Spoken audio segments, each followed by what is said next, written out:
Kaixo eta ongi etorri guztioi gaurko saiora.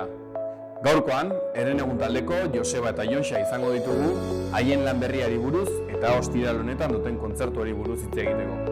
Ondoren, jardun koordinadoratik Malen Grunik etorriko da. Horren aurretik, ikus ditzagun gaurko efemerideak.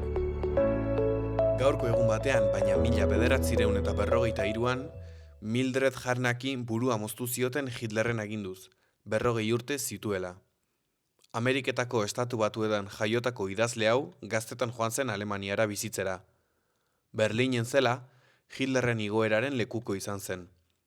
1928an alderdi naziak Reichstagerako hauteskundeetan botoen 3% lortu zuen.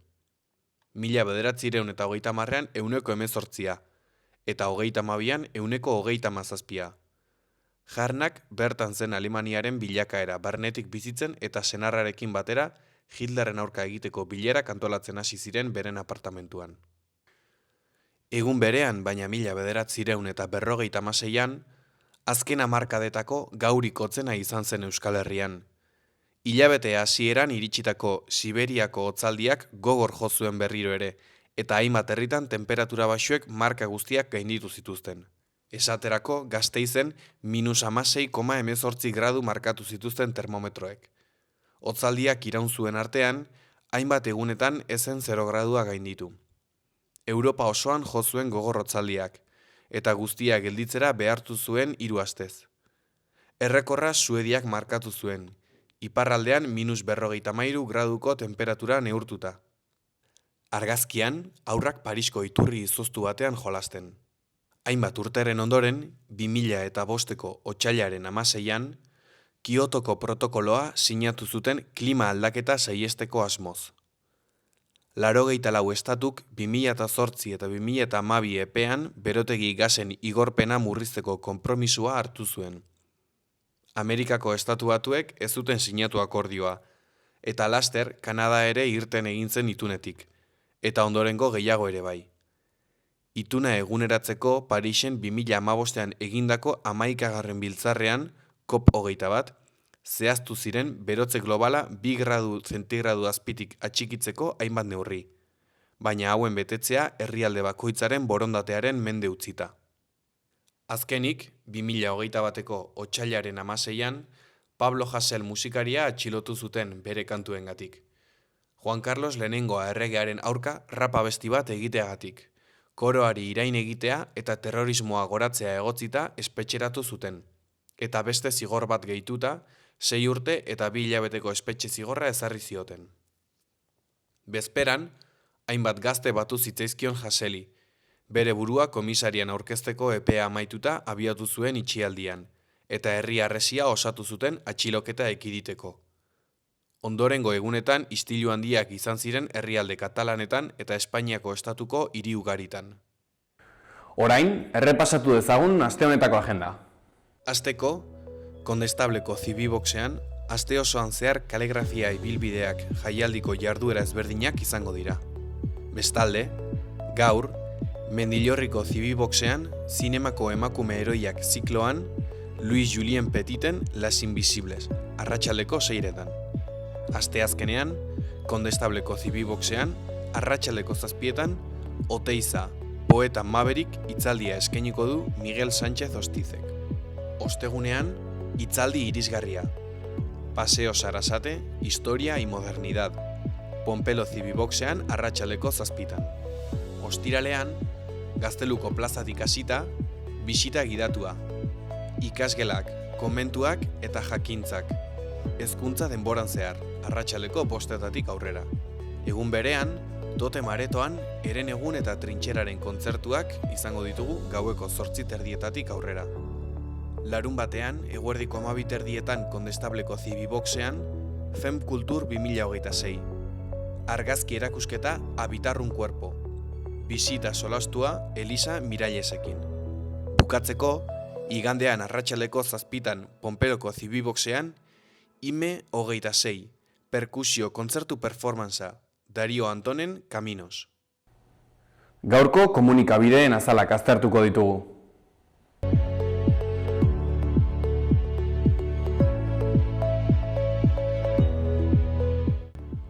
Diario de Noticias egunkarian horrela dio lerroburu nagusiak. Mercosurrek Nafarroako 235 behi eta hegazti aztegi mehatxatu ditu. Lehenengo puntuan, landa garapeneko txosten batek 2 jarduera hauek aipatzen ditu kaltetuen bezala. Bigarren puntuan, behi ustiategi gehienak familia ustiategiak dira. Hirugarren puntuan, korporazio handiek kontrolatzen dute Hego Amerikako abeltzaintza merkatua. Argazki nagusian, txatxoak ziripot altxatzen laguntzen lantzeko kale jiran zehar. Honen titularrean, inauteriak maila handian. Lantz, herribera eta bortziriak jaiak ospatu dituzte maila handian. Eskuineko berrietan, batetik, Nafarroa da laneko bajen buru. Beherago, Podemosek pisu gehiago eskatzen du kontigo zurekinen errepikatzeko. Jarraian, Nafarroa GKE-ko Octavio Ramonek dio, 0,7ko promesa eginda, baina sistematikoki huts egiten da. Ondoren, azpian, Agurne Gaubeka Behatokiako zuzendariak dio, eremu mistoa farsa bat da. Ondorengo bi berriak, batetik, Nafarroako lanbide heziketako ikasleen 82ak ikastetxe publikoetan ikasten dute. Bestetik, Israelek Zisjordaniako lurrak bere gisa erregistratzea onartu du. Azpian, Ibai Ertza alerta egoeran dago azken euriteen ondorioz Ebro ibaiaren urak igo direlako. Diario de Navarra egunkarian horrela dio lerroburu nagusiak. Etxe bizitza berrien sustapenak behera egiten ari dira Nafarroan. Eskuragarri dauden etxe bizitzen jaitsieraren ondorioz. Iaz hasitako etxe bizitzen kopurua 2016az geroztik bigarren baxuena da. Irudi nagusian, proiektuan parte hartzen duten ikertzaileak.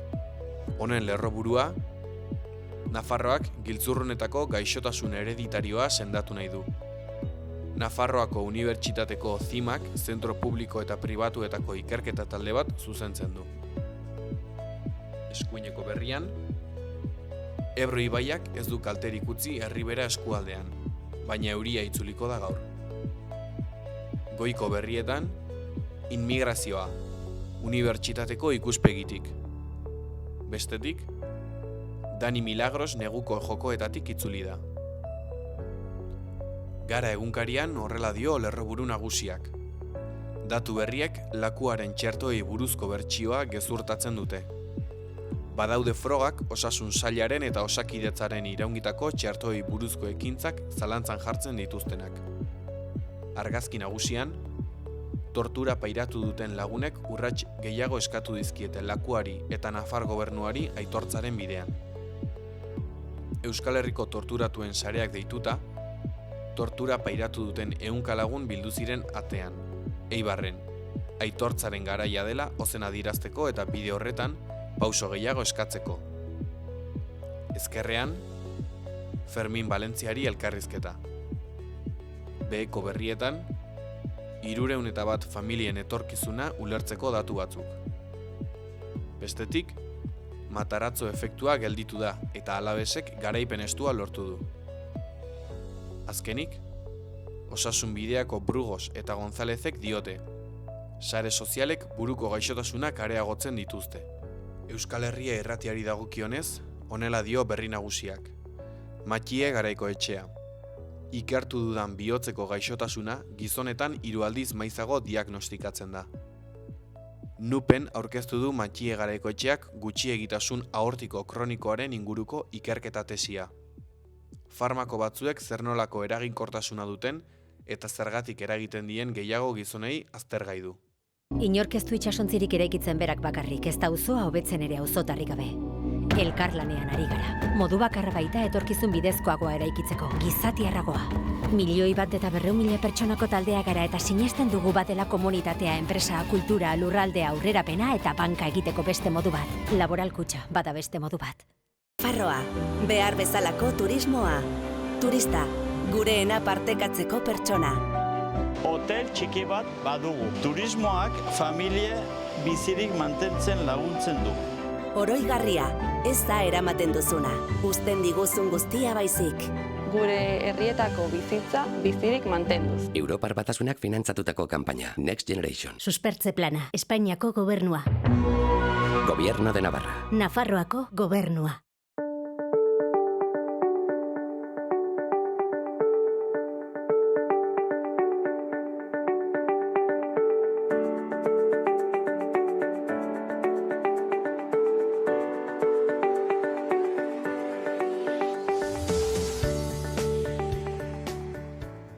Egunon, zer moduz zarete, Joseba, Jonxa, zer moduz? Kaixo Marcos, ondo? Mentxe? Egunon ondo bai. Bueno, lehenik eta behin konta eguzue pixka bat, nortu zeraten, zer egiten duzue, nundi zatozte? Bota. Bueno, gu eren egun taldea geha, Antiguoko 8 lagunen taldea. Bueno, nik uste etorri gala honea, ze ostiralean Totemen kontzertu dakagu. Orduan, hori, gera 8 partaideko taldea, ska, rock, reggae, soinu horietan mugitu izan geana, eta gero argitaratu dugu ere aurten atzera begira diskoa, gure 3. lana, eta pixkat hori da definizioa esango nuke. Ibilbide luzea daramazue, urte asko daramazkizue, gaur egun, zer da eren egun? Bueno, nik uste jarraitzen dugula hasieran bezala lagun talde bat izaten, ez? Musika talde bat baino gehiago, eta nik uste hori dela taldea deskribatzen duena, ez? Bai gaur egun gola profesionaltasun maila handiago bat, edo altuago bat, baina bai definitzen duena eren egun dela da kuadrilla edo lagun taldea. Bai, da ere dinamika asko edo lan asko egin dugu gure artean, azkenean antolakuntza asko eskatzen du talde batek, eta nik uste horrek ere eman ditula bere fruituak eta gaur egun ikusi ezakegula lagun talde antolatu bat bezala. Ez horrelako zerbait igual. Ezagutzen ez zaituzten horbaiti, horrela definituko zenioket eren egun, edo zerbait moldatuko zenukete? Nik horrela definituko nuke, bai, lagun talde bat, musika egiten lagun talde bat. Bai, eta gero beti ere ezagutzen ez gaituzten hori, animatu ezagutzera, ez bakarrik abestien bidez, noski hori dela pixkat produktua, baina nik uste zuzenekotan sortzen dugun ambientea edo rolloa, gero ere pertsonalki eta bar, ezagik nik uste badagola gehiago kontatzeko, baina jendea animatu dadila ezagutzera eta gero ja. Itzengo dugu zuzenekoaren inguruan aurrerago. Orain, aipatu nahi nuen, leku askotan irakurtzen da, ez soilik Donostiakoak zeratela, baizik eta Antiguokoak. Zergatik azpimarratzen duzu beste hori? Bueno, Antibo beti izan da, Donostiatik banandu nahi izan den auzo bat, edo pixkat izaera independentea izan duena. Eta guk ere horrela sentitu dugu txiki-txikitatik, ez? Bere garaian auzoko jaietarako egin genuen abesti bat, eta abestia ditzen da herri izara, eta pixkat hori da definitzen duena, ez?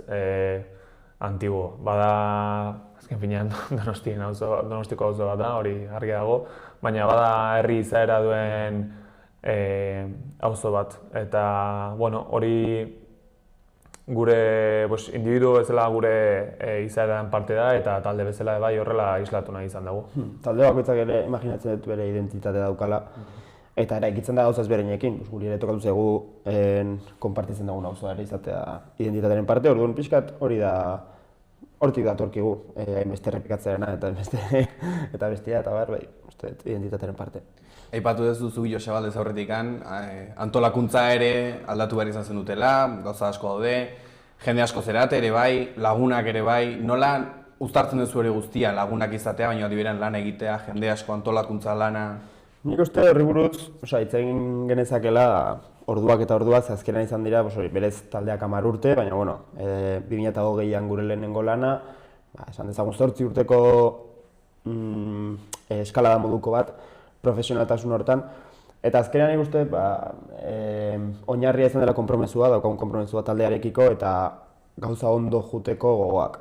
Orduan, antolatu gera ahal izan dugun bezala, joan gera ikasten beste talde batzuetatik, denborak ere ematen dizu nola antolatu, zer egin, zer hobetu, bilera asko, konbertsazio asko eta bar, baina nik horrek oso harro sentiarazten hau, ez bakarrik lortu duguna, eraiki duguna talde bezala, baizik gai izan gera, hori 8 pertsona juntatu, eta horrelako gauza potolo bat antolatzeko, iruditzen zen nahiko meritorioa gure aldetik esan. Aipatu duzu 8 urte eramazkizuela eskalada horretan, 8 urte horietan, edo 10 nahi bat dezue, 3 lan kaleratuta, zein da eman dezuen saltorik handiena, edo momentu da esan zuena, hemen goaz, ezta? Bueno, nik uste azkeneko lan honetan eman dugula salto handiena, ez? Orain arte, bere garaian hasi ginean talde bezala ginean, pixkat bergena moduan bertsioa jotzen eta Josebak esan du bezala 2020an atea genuen lehenengo diskoa, baina egia da lehenengo edo bigarren diskoak ez diela bereizten asko aurretik jotzen genituen bertsio horietaz. Nik uste azkeneko disko honetan bai eman dugula aldaketa edo aurrera pauso bat edo gure aldetik bai apostu bat, ez? Dena ekingoaz eta guazen apostu egitea proiektu honetan eta bai esango nuke azkeneko disko hau.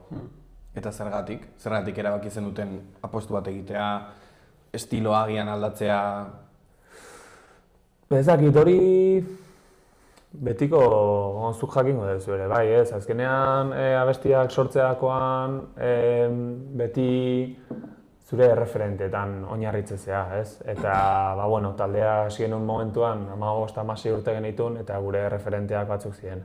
Gaur egun ja 26-27 urterekin gure referenteak bestelakoak dira. Eta nik uste horrek eraginda ere bai eman dela aldaketa bat. Azkenean zuk kontsumitzen duzun, zuk entzute duzun musika beste musika mota bat da eta hortikan eratorria sortzen dena. Aipatu duzu 16 urtetik 26 urterako aldaketa. Horrek ere, musikan ez bakarrik taldean ere eragina izan badu, ze aldatu da taldean? Nik uste ere, komentatzen duzun hori, pausu horiek ematearena, garai bakoitzean da pausu bat, edo, adibidez, nik goratzen dut ere, lokal hartu genunean, lituela 8 urte izango zen, kriston pausua zen guretzat. Lokala izaldatu, kriston pausua guretzat. Honekin lanean hasi tal, orduan pausu guztiak izan dira, momentu.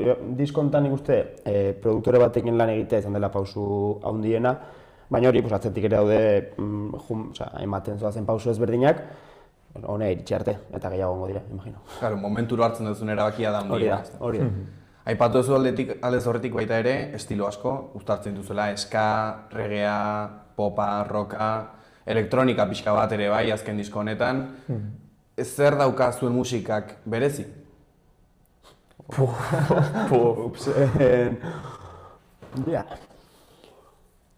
Ez da, erantzuna ez da berezia, beste dozein talde bezala. Ez dakit, nik uste berezia dakana bai, batez azkeneko disko honetan dela, leheno ska, rock, estilo horiek jotzen genituenan gure taldearen formazioa batzen, ez? Ditun gitarrak, bajua, bateria, ez? Basea, baina gero haizeak ere horretzen duen. Orain, estilo aldaketa horretan formazioa aldatzeak nik uste hori egiteula berezia, ez? Nik ez dut ikusten, behintzat ez dut oroitzen pop rocka jotzen duen talde bat, saxofoia, tromboia eta trompetarekin. Orduan, igual hori da. Gero nik uste ere, berezi izate hori, zoazela eraikitzen ere, gatzen naiz, lehenengo diskoa grabatu gerunean, erakusten nizkiona bestiak nire nahiari, eta besti bakoitza lotzen zuen talde batekin. Besti bat, hau, ETS pixka, hau, ez zer, tal. Eta orain ja igual ezin da hori egin, edo ez dago reflejo hain argi bat, ikusten dira referenteak eta zintzuk izan daitezken, baina, nik uste bai, berezia den talde bat badela esango nuke, orain, zertan. Batak ikusten duen esan duena, igual. Euskal musikaren panoraman, non kokatzen duzu zuen burua orain? Zia galdera herriak, emarko zentzina bai. Harrapatzera goaz. Ondo. Ez dakit. Ez dakit inoiz pentsatu edo planteatu egun gure burua non kokatzen den. Agian ez duzu hortan pentsatzen. Ez, para nada. Baina, nik uste, badago maila bat hor altu hor igual ez gaudena noski, eta gero bigarren erdibideko maila bat, hor nik uste hor kokatu gaitezkela, erdibideko maila horrek ematen dizkizu aukerak, adibidez, Totemen jotzeko, Madrilera jotzeko ere, baino ez zera horlako, pues totem ez dugu betetzen, baino, jo dezakegu, ezagit, nik uste puntu hori dela. Hori ere bai kristona guretzako. Bala, vamos, jode. Bueno, komentatzen genuen, ez? Disko honetan bai eman dugula aurrera pausoat eta hor iragartzen da gauzaietan, totemen jotzeko aukera edo Madrileko sala batean jotzeko aukera hori, ez dakit, zan pentsatzina duela urte bete, duela 2 urte. Bai, ametsa totalmente, hemendik ateratzea eta jotzea gero ere, ziurrenik Madrilen jotzean ez dugu nabaretuko, publikoa izango da, ando hainen dagoen berdila. Baina, bueno, aukera hori eukitzea, bada. Aurkezten ari zeraten lana atzera begira ditzen da. Agian gaizki ulertzen nahi naiz, baina izen horrek pixka bat adierazten du hausnarketa moduko bat, begiratzea eta gainera atzera. Nundi datorri zen hori? Bueno, pixka bat egin dugun ibilbide guzti horretan, ez?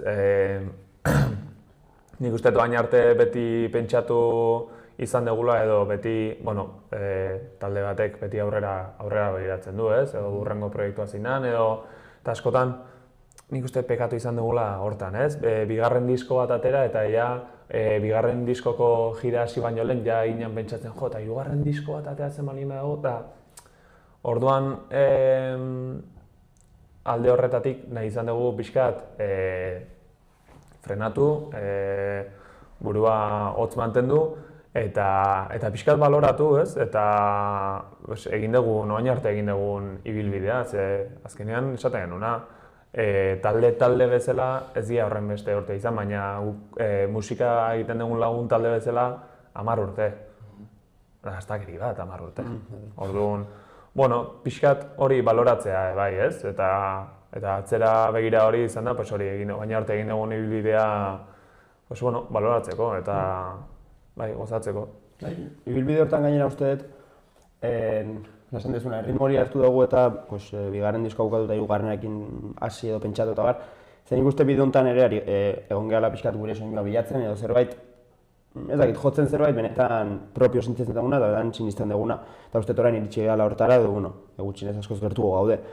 Orduan bai, atzera begira hori da, prozesu guzti hori eta orain kasi, ospakizun ez dakit horrela definitu, baina bai, egin dugun lan guztiari horrelako ohore bat eman edo arro sentitu hortaz.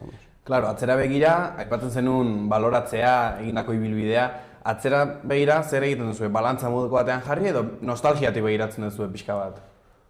Bueno, askotan nostalgiatik egiten da, ez? Iragana nik behintzat atzera begiratzea detenean, iraganera bizitako hortan pentsatzea detenean, badaka nostalgia puntu bat, baina neurri baten bai nostalgian kontzeptua ezakit askotan gaizki ulertzen den, ez? Nik ikuste nostalgia zerbait ona bezala, ez? Penarekin, evidentemente ja pasadalako eta ja iragan bihurtu delako, baina postasun horrekin bai, ez? Bizi izanagatik edo bizitzeko aukera izanagatik. Nik uste gehiago da harrotasuna, nostalgia baina harrotasun puntu horrekin. Nik uste nik gehiago identifikatzen dut hori, harrotasun bezala eta baloratu egin duguna eta lortu duguna. Izan daiteke kanpora begira edo kanpotik begiratuta igual ez dela inbesterako edo ez dela gauza bat. Baina bakoitzak gu jarri diogu, 10 urtetan jarri diogu ordu kopuru eta konpromesu pila bat eta hori zildatu da ikustea pixkat. Gaina ikusten bani baituzu gure lehenengo kontzertua edo lehenengo urtetako kontzertua da eta esaten joder, meritua, hortikan hasita goin. 16 urterekin hasita ere bai. Meritua ere horren publikoan dago. Hor publikoan dago jendea, bai. Jende horrega. Bueno, atzera begira jarrita baino ez hainbeste, diskonen sorkuntza edo, ongera komentatzen hasi aurretikan, 2025 hasieran, baita 24 bukaeran, ze momentu zenuten talde bat zera? Ze momentutan, zergatik esan zenuten orain hasiko gara honekin?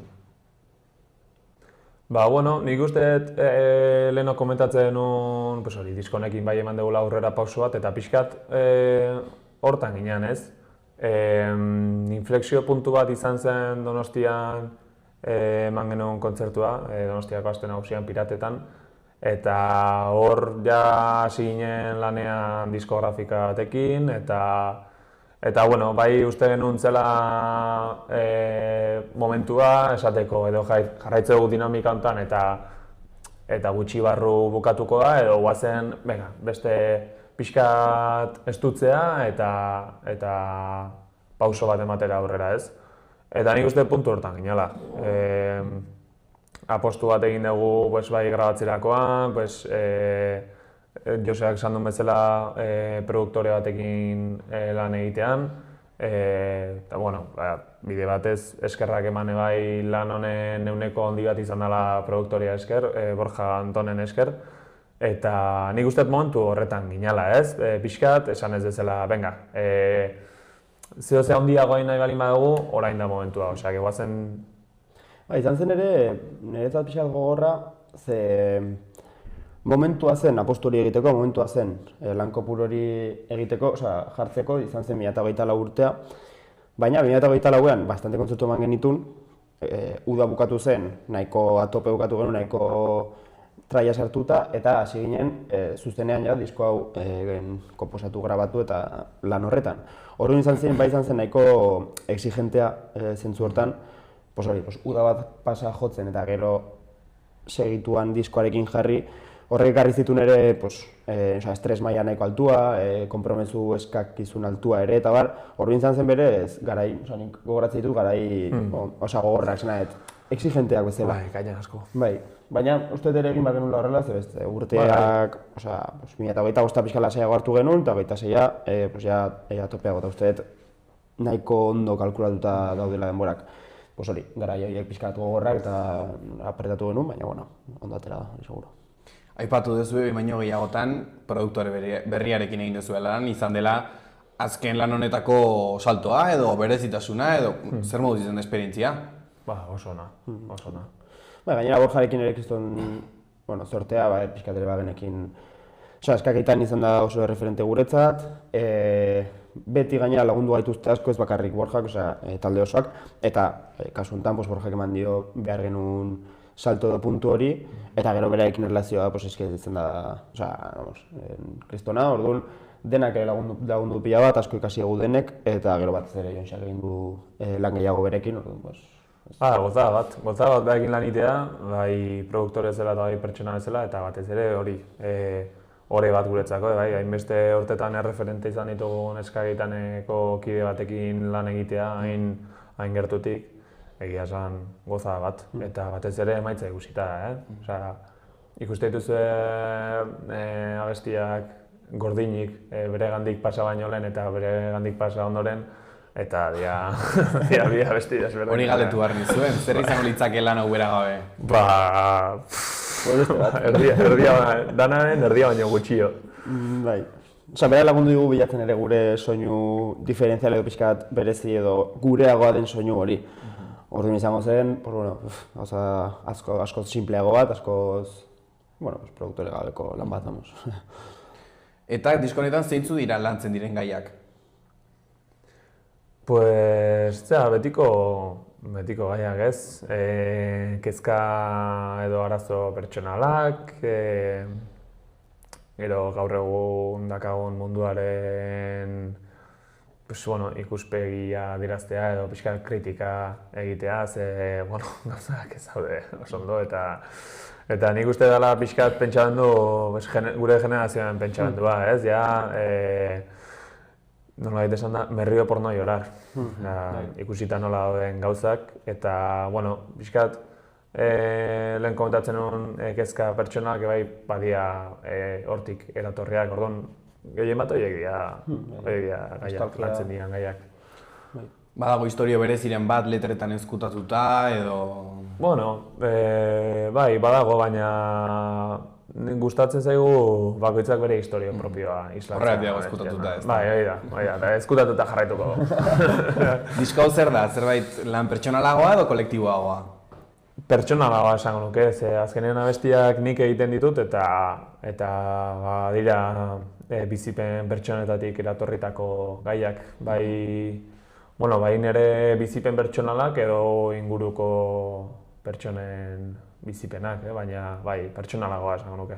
Hori ere, talde bezala ere hori nik uste ikasi egula eta, bai egon da, ez dakit dinamika aldaketa edo horrela izan den, baina bai orain da gehiago, hori, Jonsak egiten du abestia edo ideia eta bar, eta lokalera kartzen dut bar, baina bai da bere abesti, gehiago bere abestia dira. Eta hori ere ustetik hasi egula eta bueno, ez zaigu ere zailegia egin, azkenan ja dotatu behar zera, pues ja ez dira zure abestiak edo ja ari zera beste pertsona batek esaten dizuna jotzen. Hori, suposatzen dut badago jende igual ez dukela oso ondo eramango, baina bueno, nahiko natural eta nahiko ondo eraman dugu. Eta gero ere tokia dagoela, Telmok ere egin ditu abestiak eta barruan daude, ez da bakarrik hau, baina bueno, talde bezala ere dinamika aldaketa hor bai egon dela. Hori galdetu nahi nizuen, zein da abesti batek egiten duen ibilbidea sortzen den momentutik argitaratzen den momentura arte? Hori etxean sortzen da, lokalera eramaten da, lokalean talde osoak ja bakoitzak bere zatia lantzen du, eta gutxi gora bera landuta dakagunean lokalean pasatzen da Borjaren filtrotik eta komentatzen dena, hori lokalean sortzen den abesti hori eta gero Borjak bueltan ekartzen diguna guztiz desberdinak dira, baina bai, prozesua hori da. Desadostasunak izaten dituzue? Bai, beti. Azkenean hain talde handi baten denak ados egotea zaila da. Edo inkluso Borjarekin, ez? Ikustea Borjak gauza bat agian beste modu batera egiten malin bada hobeto izan daitekeela eta guk pentsatzea kontrakoa, baina bueno, dena hitz egiten da eta dena adosten da. Hori galdetu garen zuen, badauen musika taldeak desadostasunengatik edo bakoitzak gauza diferente nahi dituelako bukatzen dira, nola konpontzen dituzu zuek? Hain erraxa egiten zaizue, hitz egin eta listo? Ez, gauzak, denetari dago noski, baina nik uste ere asko egiten duela gure kasuan nolabait ez gara oso musiko sentitzen, ez? Uste hori garrantzitsua dela, orduan, zu imaginatzen dut, musikari sentitzen bazara eta daukazu ambizio hori zure aldetik jotzeko, pues igual beste pertsona batek esaten dizuna jotzeak igual ez zaitu betetzen guztiz edo behar hori ambizio hori daukazu. Nik ez. Nik nago enkantadísimo norbaiten abestia jotzeko aukera izatearekin. Orduan nik uste asko laguntzen duela horrek. Eta gero bai, nahitz egiten da, laguna gera, asko ikasi dugu ere talde gestioan eta gauzaiek, bizitzan proiektu batean sartzen zeranean gauza asko ikasten dira eta kasu honetan gehiago. Gainera ere, ez da dirua irabazten ez degun proiektu bat, baizik dirua galtzen dugun proiektu bat. Galdu ez, inbertitu. Horrek ere, ez dakit, ematen dioz berdintasun puntu bat, igual lanean kexatu zaitezke edo egin dezakezu zer, baina hau da gure interesa eta gure hobia eguneko egunean, orduan, ere uste zure aldetik gehiago jartzen dezula gauza ondo juteko. Kontzertuari begira, ostiral honetan, otxeako gehi, trintxera taldearekin, ez da? Zer gertatuko da, gau hortan? Parranda, espero dut. Kontzertua ondo jutea, lehenengo gauza, eta gero parranda. Baina pozik gaude sarreren salmentarekin, oraindik baude pila bat, erosi eta bar. Posiblea da. Baina bai pozik nik, sorpresa puntu batekin ere jendeak erantzun du, uste genuela baino beto, hasiera batean indaran izan behar zen aldatu zuten totemera, eta segon dira aldaketak ere. Baina, uste dut, polita izango dela ere Iruñan ere batzuk taldeki, bat Iruñan bizi da gaur egun, gu biok ere bizi izan gera, orduan jendea ere hemen badaukagu, eta horrek ematen dio ere berezitasun puntu bat, orduan gogoi egin gatoz. Aipatu duzu, totemen jotzen duzue, hasieran indaran izan behar zen, bi areto potente dira. Aipatu duzu lehenago orea totemen jotzeagatik, zer sentiarazten dizue totemen jotzeak? Esaten, ametsa zen, edo, behintzat guk duela urte ez genuen planteatzen totemera jutea eta komentatzea duna, sarrera desente saldu ditugu. Azkenean hori laguntzen du, taldekide bat praktikamente hemengoa da, gu ere hemen bizi izan geha urte askoz, orduan lagunak eta gertuko jendea badakagu, baina guretzat kriston plazerra, hemen jotzeko aukera izatea. Gainera ere daukagunez hiriarekin eta Nafarroarekin konexio nahiko, horrek esan nire gehiago posten nahu edo bereziago egiten du. Hasieran aipatu duzuzuk eren egunek musika dela bere produktua, baina kontzertuak ere badirela zerbait garrantzitsua zuen ibilbidean. Zer dauka eren egunen kontzertuak berezia, saldu pixka bat zuen burua, ostiraleko kontzerturako sarrera saltzeko? Nik uste nahiko kontzertu naturala bezala dela, oso gertukoa esango nuke, edo horrela sentituko nuke nik behan egongo banitz. Claro. Eta gero ere 8 behanez, uste ditula estimulo ezberdinak eta horrek ematen diola ere. Egon zaitezke, egon daiteke Xabi atope dantzan eta besten, edo derrepente gaude aizeak atzean kontuan egiten, edo Jonxa jotzen du bera karrik ezagitza besti eta tal. Baude gauza ezberdin nahiko egiten dizuten usteet konektatzen... Dinamikoa da. Bai, dinamikoa eta hori anitza ere nik uste horrek ematen dio saltza pixka. Ez dakit galdetu dezakedan, baina gonbidatuak izango dira? Disko berrian badaude pare bat gonbidatu, agian... Agian bai. Jakiteko aukera honena kontzertua jutea eta ikustea. Urrengo aldera. Aipatu duzue baita ere, Nafarroarekin eta Iruñarekin harreman hona daukazuela, hemen bizitakoak zerate, beste kide bat hemen bizi da. Zein da zehazki, zergatik daukazue Nafarroarekin horrelako harremana? Ni txikitatik Lerinen etxea daukat, kuadria daukat eta bar, orduan, nire herria ja Nafarroa da.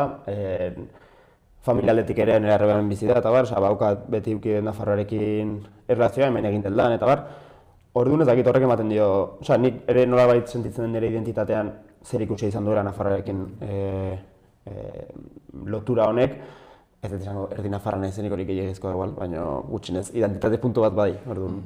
Nire kasuan gutxinez hortik. Bai, ni bai hemen egon nintzen 4 urte bizitzen, ikasketak egiten egon nintzelako eta egia da badela hiri bat, nik behintzat bizitzeko maite mindu nintzen hiri hontaz eta oso harrera ona egiten dizun hiria esango nuke. Orduan bai, oso berezia guretzako kontzertu hau, oso pozik hemen jotzeko aukera izateaz eta hoxe. Orduan, ostiralean ere harrera ona espero duzue.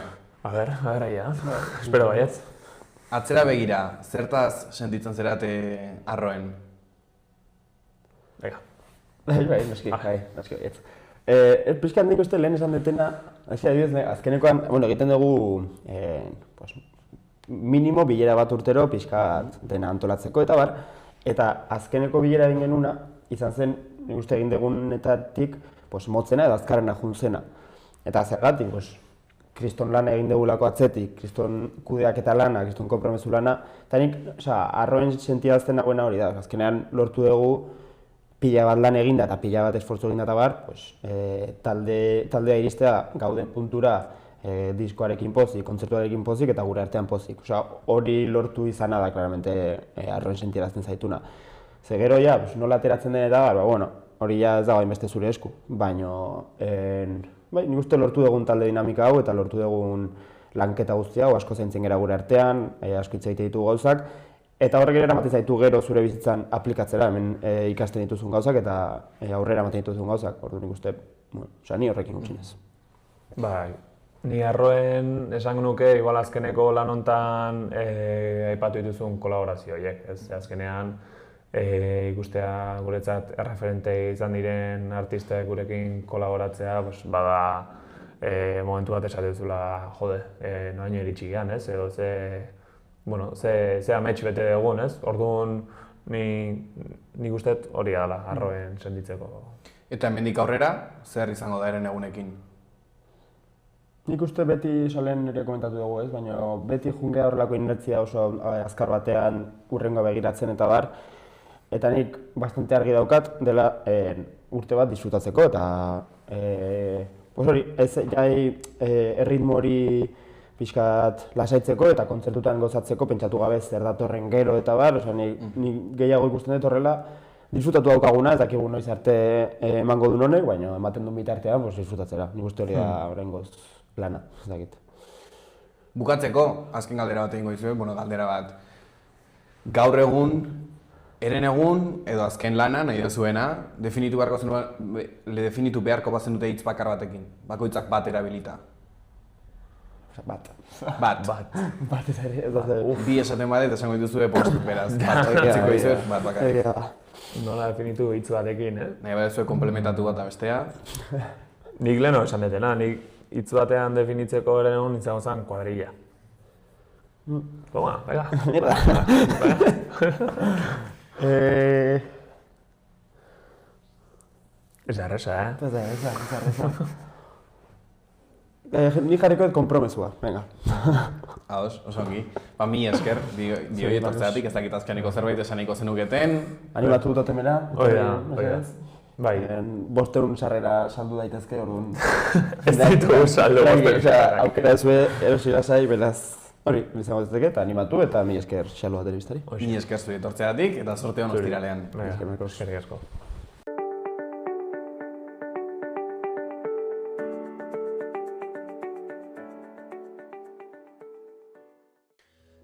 Astea giro goibelarekin eta euritxoarekin hasiko dugu. Astelenean euritan ibili beharko dugu, eta ostera ere litro ugari pilatuko da, batez ere kantauri isurialdean. Mendebaldeko haizea ibiliko da. Hasieran hego ukitua izango du, baina eguerditik aurrera ipar-mendebala nagusituko da. Egun sentia epelagoa izango da, baina temperatura maksimoek berdin jarraituko dute, edo agian apur bat beherago. Aste artean egonkortzera egingo du, eta eguna bustitik hasiko dugun arren atertuko du. Egunaren hasieran oraindik euria egingo du, arratsaldean atertzera egingo du. Horrekin batera, hodei geruza saretu egingo da eta egunaren amaieran ostarte zabalak irekiko dira. Mendebaldeko haizea ibiliko da eta gauean hego ukitua hartuko du. Temperatura maksimoak apur bat igoko dira. Inork ez du itsasontzirik eraikitzen berak bakarrik, ez da auzoa hobetzen ere auzotarrik gabe. Elkarlanean ari gara. Modu bakarra baita etorkizun bidezkoagoa eraikitzeko, gizatiarragoa. 1.100.000 pertsonako taldea gara eta sinesten dugu batela komunitatea, enpresa, kultura, lurraldea, aurrerapena eta banka egiteko beste modu bat. Laboral kutxa, bada beste modu bat.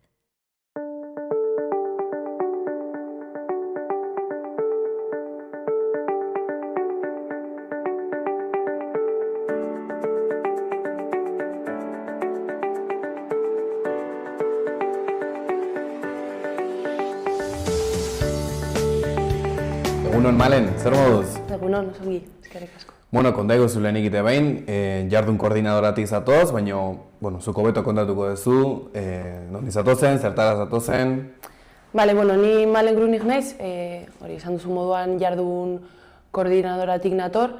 Jardun koordinadora da Euskal Herrian antolatzen den koordinadora bat, bere baitan badaude antolakunde ezberdinak, aske antolakunde represioa eta bestetik jarki antolakundea, eta badaude dinamikak ere, astindu dinamika antolatzen dena Hego Euskal Herriko unibertsitateetan. Gure koordinadora antolatzen da Euskal Herriko askapen nazional eta soziala burutzeko helburuarekin, eta aurkezten gara Euskal Herri langilearen alternatiba gisa. Duela gutxi, atera zenuten adierazpen bat, Venezuelan gertatzen ari denaren inguruan, konta iguzu zein da zuen posizionamendua egoera horretan? Bai, azken garaian edo eman dira venezuelar prozesuaren aurkako hainbat eraso, ez?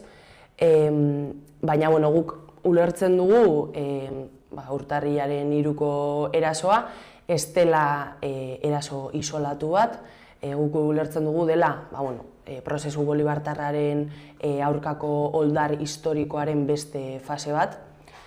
Ikusi izan dugu, urteetan zehar, saiatu direla baliabide ezberdinak erabiliz Venezuelako prozesua neutralizatzen, badela oposizioaren bidez, badirela ustezko manifestazio zein erregimenaren aurkako mugimenduen bidez, baina ikusi dugu tresna guzti horiek ez dutela funtzionatu, Venezuelan badagoela herri bat zeinak defendatuko duen euren proiektu subiranoa, eta baliatu behar izan dute erremintarik eta eraginkorrena edo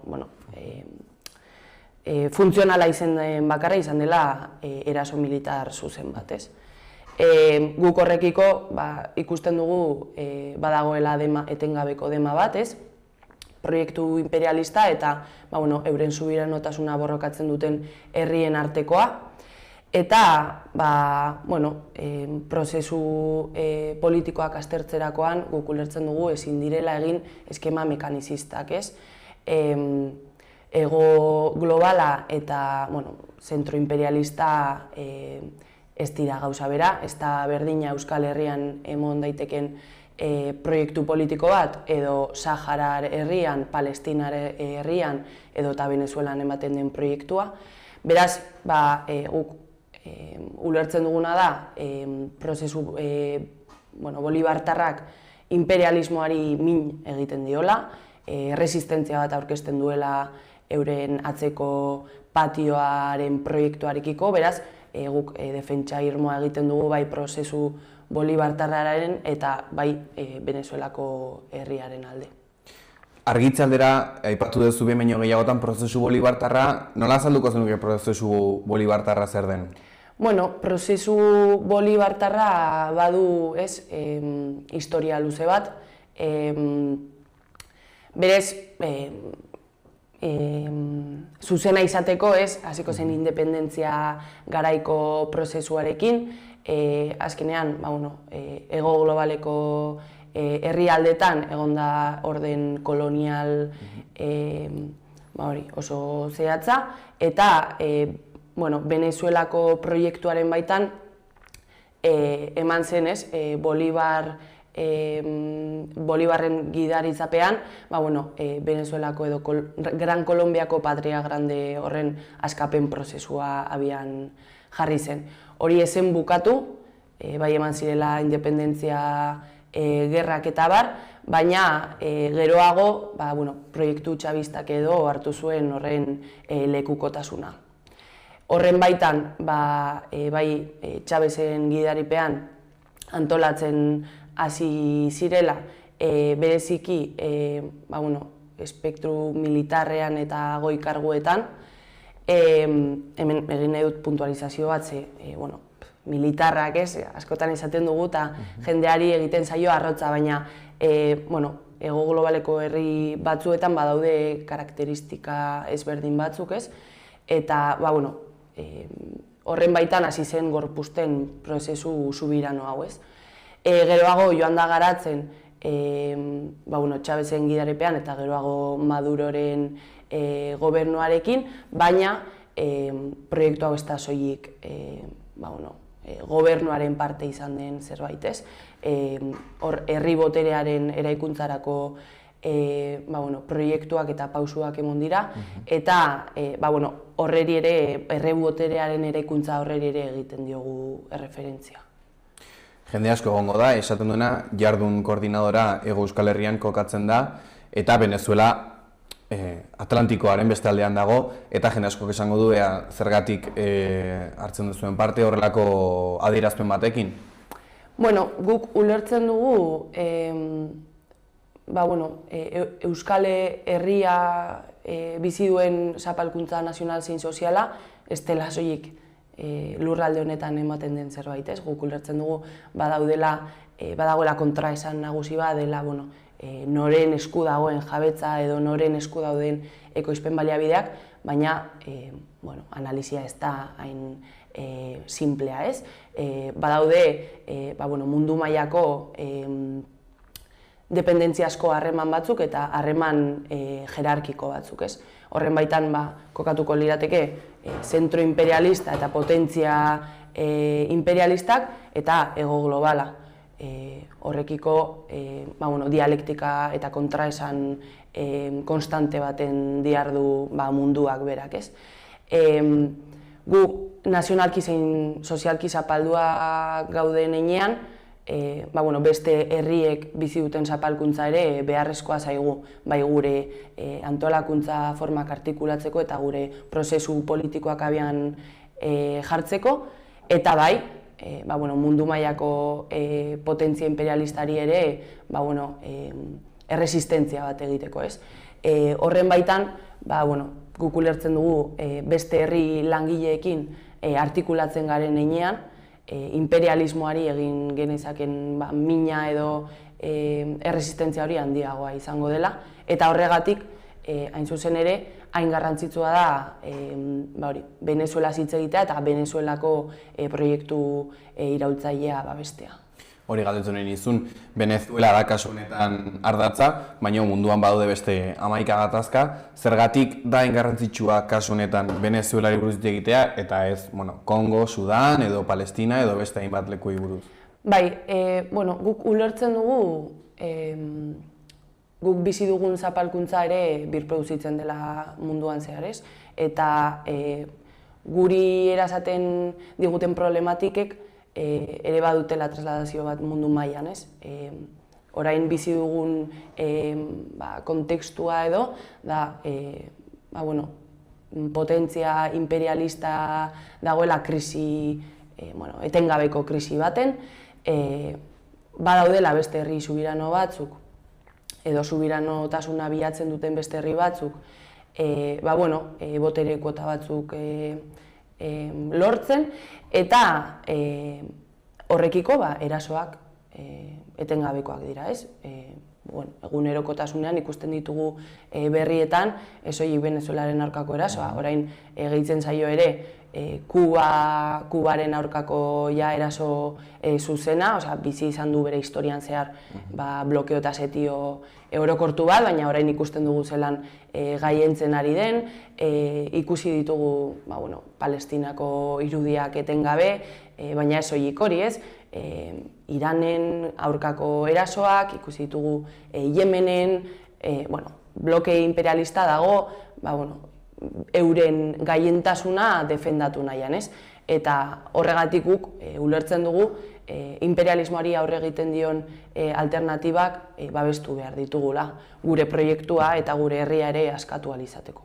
Baina zergatik Venezuela zehazki eta ez, aipatzen zen ditu beste adibide horiek? Bai, Venezuelaren kasuan, bai dugula koordinadorak berak lotura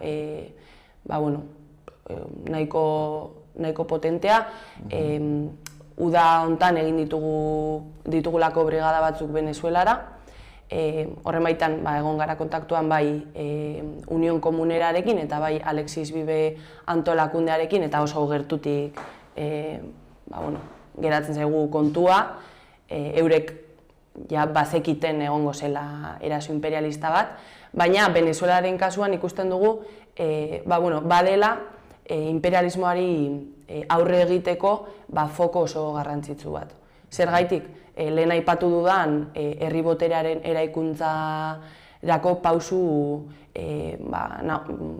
nabarmenak eman direlako, estatu komunal baten sorrerarako aurrera pausu itzelak eman direlako, eta Ego Globaleko eta bereziki Latinoamerikako proiektuen baitan klabe bat delako Venezuela. Bai lurraldearen defentsara begira, baina baita ere hori aipatu dudan herri boterearen eraikuntzarako eredua delako. Aipatu dituzu hasieran brigada batzuk egin dituzuela, zer esan edazu horrekin zer da egin dena? Bai, berez, uztailean egin genituen brigada batzuk Venezuelara, guk antolatu genituen Europako gunetik, eta gero egon ginenan antolakuntzan eta bar, bai Kongreso de los Pueblos eta bai Union Komunera zein Alexis Bibeko kideekin. Hori, proposatu genuen ez soilik, egingo dugu turismo politikoa, ez? Ez soilik hori egiteko, baizik eta, bai koordinatzeko mundu mailako erresistentzien koordinazio bat eta artikulazio bat eman ahal izateko, eta hango esperientzia ere, esperientziaz ikasi ahal izateko. Aipatzen duzue, eraso imperialista askotan, zer ulertzen duzue zuek zehazki terminologia horrekin? Lehen eman dut marko nahiko simple bat, baina guk hori ikusten dugu imperialismoa hitz egiten denean, maiz ulertzen dena imperialismoa pasamendeko zera bat moduan, estrategia bat moduan, baina guk ulertzen dugu kapitalismoa fase imperialistan murgilduta dagoela, badaudela, badagoela potentzia bat zeinak euren gaientasuna mantendu nahi duen eta hori egiteko beharrezkoa duen bestelako herriak zapaltzea, ez? Eta dependentziazko harreman horiek garatzea. Imperialismoa ez da soilik jarrera militar utz bat. Imperialismoa da kapitalismoa bera nola antolatzen den, ez? Eta horretarako badago oligarkia finantziero nagusi bat, zeinak ez duen soilik politika kontrolatzen, baizik eta munduko baliabideen kontrola mantendu nahi du, ez? Lehen aipatuan moduan, Venezuelako kasuan badago proiektu subirano bat, zeinak defendatu nahi dituen euren ekoizpen baliabideak eta euren erabakitzeko gaitasuna, eta AEB-ko estatuak ezin duenez horren baitan esku hartu, beharrezkoa izan du eraso hori ematea, ez? Imperialismoaren logika horretan. Zuek, prozesu bolibartarriari babesa eskaini duzue eta baita Maduroren gobernuari, nondik doa gehiago zuen, nori eskaintzen diozue babes nagusia? Guk aipatuan moduan ikusten dugu Venezuelan ematen dela herri boterearen eraikuntza hori, herri boterearen eraikuntzaren baitan edo prozesu askatzaile horren baitan badaude alderdi ezberdinak, ez? Egia da, PSUV-en gobernuak eskaintzen dituela baldintza batzuk herri botere eta prozesu komunal hori garatu ahal izateko, eta Nicolás Maduroren gobernuak bai jartzen dituela baldintza batzuk prozesu komunala aurrera joateko, ez? Baina, eta horren defentsa egingo dugu, defentsa irmoa egingo dugu, imperialismoari aurre egiten dion alternatiba bat delako, ez? Hala ere, guk ulertzen dugu diskurtso imperialista horren baitan, bai kokatzen dela Maduroren erregimena balitz moduan, autarkia edo diktadura plano baten, baina errealitatean Venezuelako herriak hautatutako prozesu politikoa da, ez? Eta bestetik ere guk ulertzen dugu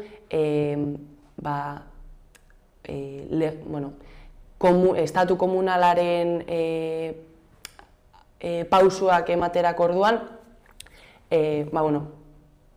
zilegitasun bat ematen dutela, finantziazio bat eskaintzen dutela, eta bereziki igual garrantzitsuena dela jurisdikzioan ere hori islatzen dela, ez? Baina guk egin behar dugun defentsare izan behar da, edo bereziki izan behar da, eredu komunalaren defentsa, eta hori abian jarriko duen prozesu iraultzailearen defentsa, ez? Barkatuko diozu pixkatatzera aipatu duzu, batzuk esaten dutela Maduroren gobernua autarkia bat dela, aipatzen dute batzuk prozesua ez dela zilegizkoa izan, zer gertatu da hor, batzuk hori pentsatzeko, beste batzuk zein izan da egoera hor? Nik lehen aipatu dizut nola potentzia imperialista saiatu dela bitartekari ezberdinak erabiliz, apur bat prozesu bolibartarra deusestatzen, ez? Hor, klabe bat nik uste dela marko ideologiko bat ezarri dutela, zeinetan euren parametroetatik kanpo geratzen den oro ez demokratikotzat hartzen duten, ez? Hori ezinbestekoa izan da golpe errepresiboak eman ahal izateko eta eraso imperialistak gauzatu ahal izateko, zilegitasun bat izateko, ez? Eta hori, aipatuan moduan, hau izan da, oldar historikoaren beste pausu bat, ez? Zehaztea marko ideologiko bat, erasoak zilegitzat hartu ahal izateko, ez. Zina gaur egun Euskal Herriaren eta Venezuelaren arteko antzekotasuna egoerei dagokionez edo... Bai, bueno, nik uste ezin ditugula egin analisi edo analisi simpleak prozesuak aztertzerako orduan, ez? Venezuelako proiektu komunala dago Hego Globaleko herrialde baten kokatua, horrek aldatzen ditu bai gobernuarekiko duen harremanean, bai ekoizpen baliabideen materialidade horretan, eta bai proiektuen arteko harreman horretan, ez? Baina nik lehen aipatuan moduan gure lotura da bagaudela herri langilearen proiektu bat gauzatzen, ez? Askapen nazional zein soziala erdigune duena, eta horretarako aurrera pausu komunak eman behar ditugula, artikulazio internazional hori eman ahal izateko. Euskal Herri sozialista eta independiente bat ez du ezertarako balio, beste herri batzuk ere zapalduak dirauen bitartean, ez?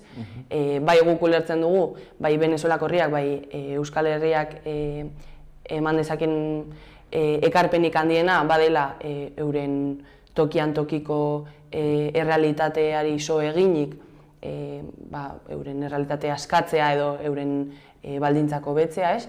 Askapen prozesu horren baitan, baina beti ere artikulazio internazionalista baten pean. Duela 2 asteburu egin dituzue mobilizazio batzuk, kontu honen inguruan, Hego Euskal Herriko hiriburuetan, ezta? Zeintzuk ziren helburu horiek, aipatu zenituen brigada batzuk, badutela harreman zuzen hori ez, baina akaso hainbeste kilometrotarako distantziarekin, ze helbururekin izan ziren mobilizazio horiek? Bai, alde batetik, lehen aipatu dizudan erasoaren zergaitia ez da mugatzen gaur eguneko errealitatera. Venezuelak bizi izan du proiektu iraultzaile bat abian jarri denetik etengabeko setio bat eta etengabeko eraso bat, ez? Horren aurrean, aurrera pausoak eman direna ala, bai estatuek bilatu dituztela hauek mugatzeko edo neutralizatzeko forma ezberdinak, eta apur bat azken aldian eraso hau izan da horren kuspidea, ez, edo kulminazioa.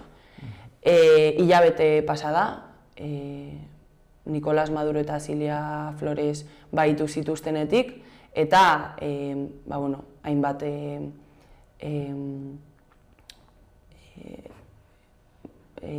herritar, defentsarako herritar hil zituztenetik, ez.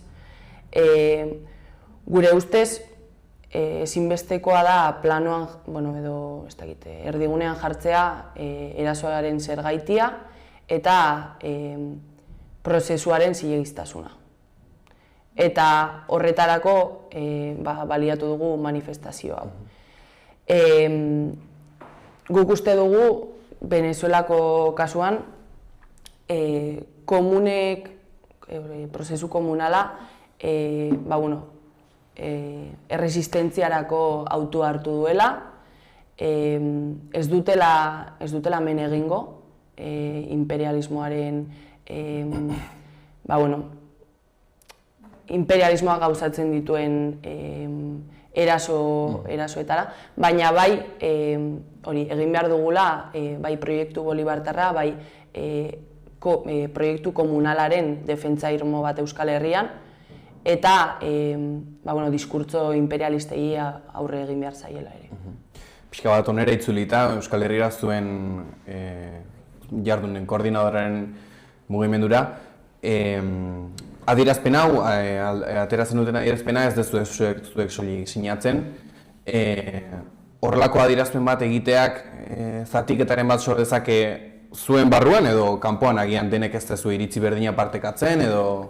Bai, guk planteatzen dugunean Venezuelaren aldeko adierazpen hau, bai egia da,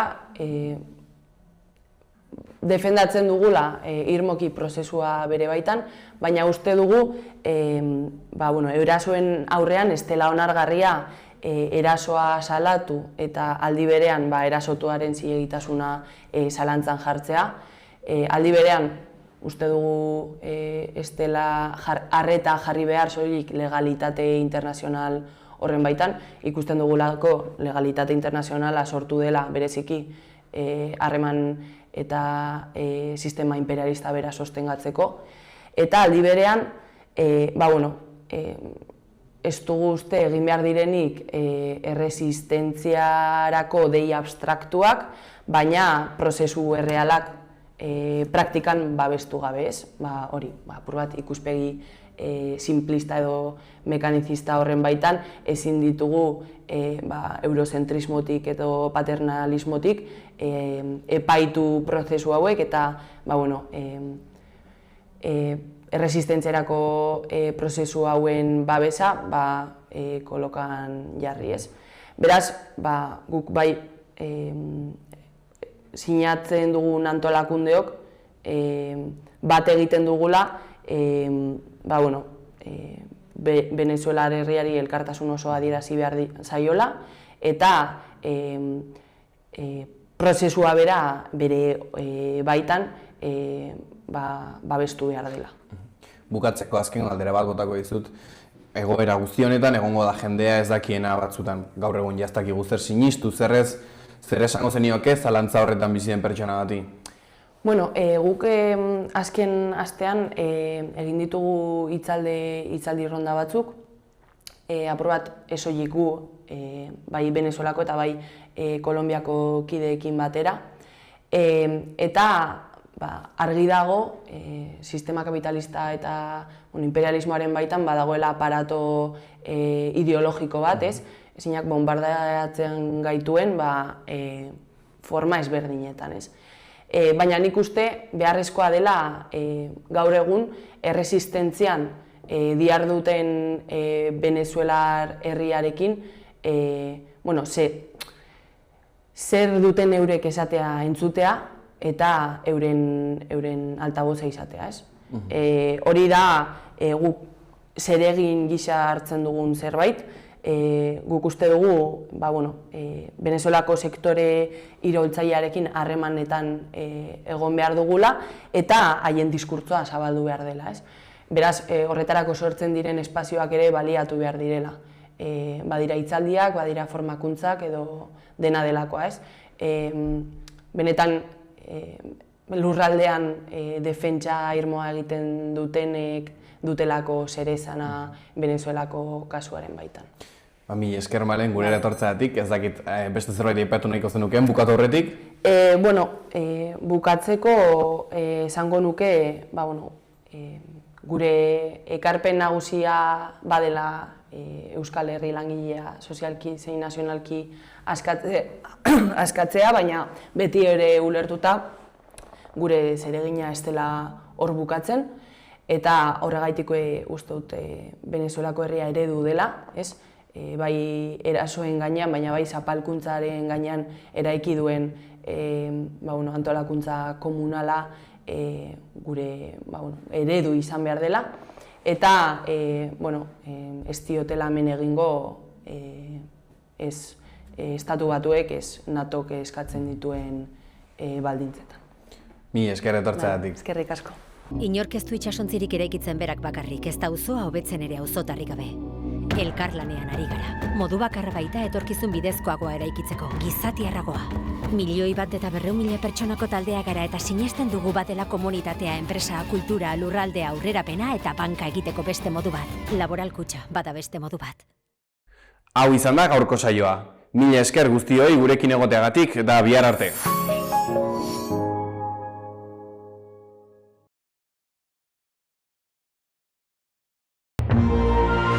Gobierno de Navarra. Nafarroako gobernua.